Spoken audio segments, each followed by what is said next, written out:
This is going to be your guide to getting tons of free packs in Pokemon TCG Pocket. So I just used a rental deck and I was able to take out the higher level battles. So we're in advanced, use the Wigglytuff electric deck, that just took out Blastoise EX, and as you can see, we get tons of rewards. I've also cleared out everything up until that. So by doing that, you get a lot of levels and you get a lot of experience, and then that converts into more currency. Also, you clear out missions, cash in those missions, open up more packs, get more levels, and it keeps on going. This is kind of showing you that there really isn't a gate for a long time in this game. That you can just kind of keep logging in, keep doing some battles, do your daily missions, and that's going to give you more. So 3 daily missions going to give you 4 Hourglass. That's a third of a pack right there. It really adds up. We also have shop daily gifts. You can claim some of your shop tickets from the Wonder Picks. And then now we have a couple more packs to open. So let's go and do it. And hopefully by opening like 3 packs, we end up with enough to get level 10. And that turns into more. Now, my last video had, like, the mega pack opening where we opened over 30 packs. We just got to show, like, how we got here. I wonder if that turns into a Lieutenant Surge deck as well. And then we also have a Misty supporter. So we're going to see if that cashes into something. Getting close there on that experience. And then we got our daily booster pack opening, so that's turning into 4 more. 228 total cards. Kind of crazy. Alright, so we got 16 Hourglasses remaining, which means we can open our 3rd pack. I just kind of like blanked and didn't have any commentary for the 2nd pack. Didn't get anything good inside of it. So let's see if this one ends up being pretty awesome. Yeah, we're just going to do this pack. We'll flip it around for good luck, and we'll see what we get. Almastar. Alright, we got a holo. Metapod. Lieutenant Surge again. No Brock. It doesn't seem like we're gonna pull anything. Nothing, but more stuff to cash in. So level 10, 2 Poke Gold, more Hourglasses, all kinds of fun stuff. We can also check the picks, and then we got more missions to go through. We didn't pull enough for the themed collections, and that's another thing you're going to be looking for, that you can get crazy points with a little bit of RNG. So at some point, if we just get a Kakuna, we get Viridian Forest, and then that turns into a lot of points. We don't have all of the gym leaders, so if we get that, we can also get a lot of other stuff. And yeah, it's kind of like you can just level up and get things going. There we go. We did get a Lieutenant Surge deck off of that, so that should help us clear out some of the other ones. The Wigglytuff deck, it failed a few times, so maybe just pull Lieutenant Surge, then you can run it. And all it took to beat these solo battles was just slightly changing my decks, because you're pulling cards. You can now start building different kinds of decks, and you can also build it against what you're going up against. So you can build a new deck, and then we can try to play for the weakness and see how that works for us just with the cards we've naturally pulled. So let's auto-build a rock-type deck, or fighting type, because that's going to be super effective against Pikachu deck. And there we go. And if we pulled Brock, or if you pulled Brock, because everyone's RNG is going to be a little different and change the outcomes, maybe that's just kind of an auto-win deck against some of the higher difficulty stuff. And then I made a few changes to optimize the Rapidash deck. We have the Arcanine EX in it. You can also just kind of re-auto-build it as you want, and then it can help out with some of the extra cards you have if you have, like, incomplete evolutionary lines. So now our Salandit goes into Salazzle. Heatmore kind of isn't that crazy of a card, so you can take it out and put in, like, more trainer cards or something. Pokeballs, Professor Research, Giovanni. There you go. Important side note, courtesy of Pokebeach. You guys might be going, wait a second, I didn't get Arcanine EX and I don't have the Rapidash deck. What happened? Well, the first pack you choose actually determines what you get. So if you open the Mewtwo pack, it's Bulbasaur Full Art, Marowak EX with the Sandslash deck, Pinsir deck with Executor EX if you choose Charizard, and then Arcanine Rapidash, and this, like, carried me through all that stuff. So you might have an easier or harder time if you haven't picked yet. Arcanine is kind of free. This Executor doesn't seem like that great of a card, but it does have, like, a high amount of hit points, so maybe it doesn't get knocked out and it does something. Pretty quick ramp as well, and then you can back up into some other Pokemon, and then the Ground-type deck is also pretty cool, but that's something I didn't know. Like, you just get the cards. So remove Heatmore. Now we have just straight into Magmar, which is pretty decent. Ponyta, Rapidash evolutionary line. Put in a potion, and now everything works out just a little better. And we'll see if this random rock type deck can actually take the Pikachu EX deck. If it can't, our fire type probably can.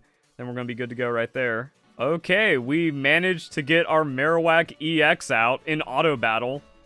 That's just cool. So yeah, just keep running auto battles with whatever decks you have and just try to upgrade your deck if you have a problem with it. Because you're still getting points and packs and just free stuff all the time. And then it should just kind of make it nice. And even if you lose, just keep running it back, especially if you're not doing anything. You don't have to like super hyper actively play this game. And then you can get the reward. So I think we're about to take over with this Marowak. It just kind of one-shots everything, and they don't have a good energy system. Okay, good. If we double tails, though, that'd just be awful. Yeah, one Boomerang. There's 100 damage. Oh, no! Ah, it doesn't ruin us, hopefully. 0. Wow, that's kind of crazy. Oh, we wasted Giovanni on that. Way to go, AI. But even then, like, we somehow, just from the 40 or so packs we've opened, we have evolved Pokemon on the bench. We made it to Grapploct. We got Dugtrio. Hitmonlee. You can just play it, and it works.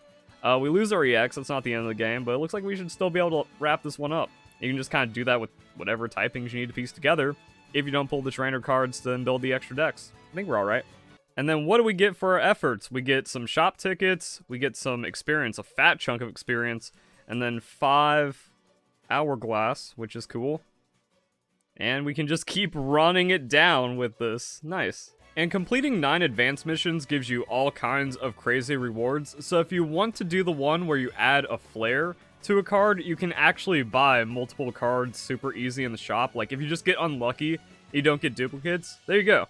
You can just buy cards right here for only 2 tickets each. So you can buy your duplicates, put the flare on, complete the advanced missions, and it's going to give you a lot of bonus Hourglass. And just like that, we can open up 2 more packs. Okay, so I'm going to see if I can build maybe some kind of Vaporeon deck. Now, it is a rare card, but it's only in Mewtwo, so maybe we can see if we pull something like that. Bruxish, alright.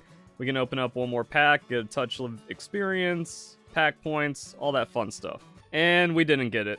And even though this video is about free Pokemon TCG Pocket, I want to talk about the Premium Pass, because if you think about it, $10 a month, that's 3 Pokemon packs, and you get a 5-card pack every day. Now, there are the arguments of, you know, like paper cards holding value compared to whatever, but you can just play this whenever. You get your packs, you build your decks, you can trade with other people eventually, and then you can also do other battles and beat it. So, there's kind of no reason to not spend the $10 a month if you're serious about it. Then you also get extra stuff, premium missions, first 2 weeks at no cost, so you can find out if the pack a day is worth it for you.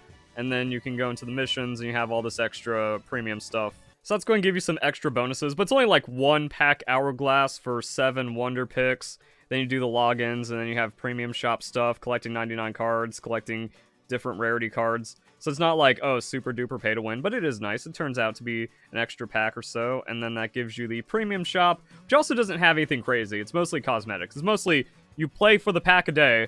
Over the course of a month, that $10 pays out, and you feel pretty good about it while having some bonus stuff. You get a Pikachu promo card, and then however this rolls over and plays out, you can spend your points on that. And if you just get a lot of excess, then yeah, you can just buy out the entire Mewtwo shop, wait for the next, wait 2 months, or see what else gets added into the shop, and you keep on going. As for spending in the main shop, I don't recommend spending your tickets on the Hourglasses and the pack Hourglasses unless you really need to. Like, if you're a couple Hourglasses away from a 10-pack pull, do it. That's just raw dopamine. Now, the special shop is definitely a special shop where you have to spend an insane amount of points to get these things, and then you get really cool stuff. So, like, is it actually that crazy where you only get 1 special shop ticket for 300? That's the end game. That's a long ways away. And maybe other items will become available, so yeah, holding on to your tickets is good. Again, buying them for flair and then getting like extra trainer cards is really nice if you just need those for deck building.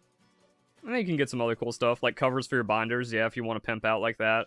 Or again, it's mostly, oh, I need this right now, or I really want the push for a pack, so that's when you spend for it, and you don't really have to worry about it too much.